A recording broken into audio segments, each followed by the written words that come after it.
حضرت ابو ہریرہ رضی اللہ تعالیٰ نقل کرتے ہیں آقا علیہ الصلوۃ والسلام مسجد میں تشریف فرما تھے، ایک اجنبی شخص آیا اور آ کے عرض کی اللہ کے رسول مجھے بڑی بھوک لگی ہے، مہربانی کیجیے مجھے کھانا کھلا دیجیے۔ آقا علیہ الصلوۃ والسلام نے امہات المومنین کی طرف پیغام بھیجا کہ جاؤ کوئی کھانے کی چیز ہے تو وہ ان سے لے کر آؤ، لیکن واپسی پیغام یہ ملا کہ اس وقت کوئی کھانے کی چیز ہمارے ہاں موجود نہیں ہے۔ تو اس وقت آقا علیہ الصلوۃ والسلام نے ارشاد فرمایا کہ کون ہے وہ شخص جو آج کی رات اس کی مہمان نوازی کرے تو اللہ اس پہ رحم فرمائے گا، اللہ اس پہ کرم کرے گا۔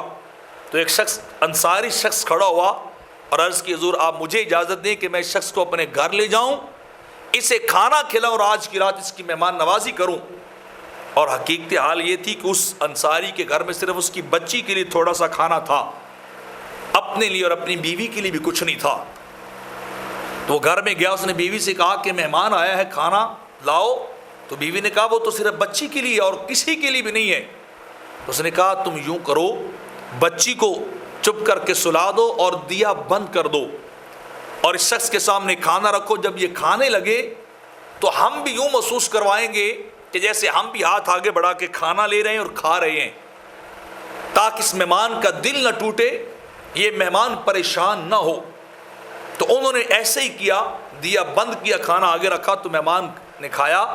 اور جب وہ شخص رات گزار کے صبح سرکار کی بارگاہ میں اس مہمان کے ساتھ گیا تو میرے آقا علیہ الصلوۃ والسلام نے ارشاد فرمایا کہ اے انصاری، تیرے رات والے عمل سے تیرا خدا بڑا خوش ہوا ہے، اسے تیری رات والی ادا بڑی پسند آئی ہے کہ تو خود بھوکا رہا ہے اور مہمان کو کھانا کھلا رہا ہے،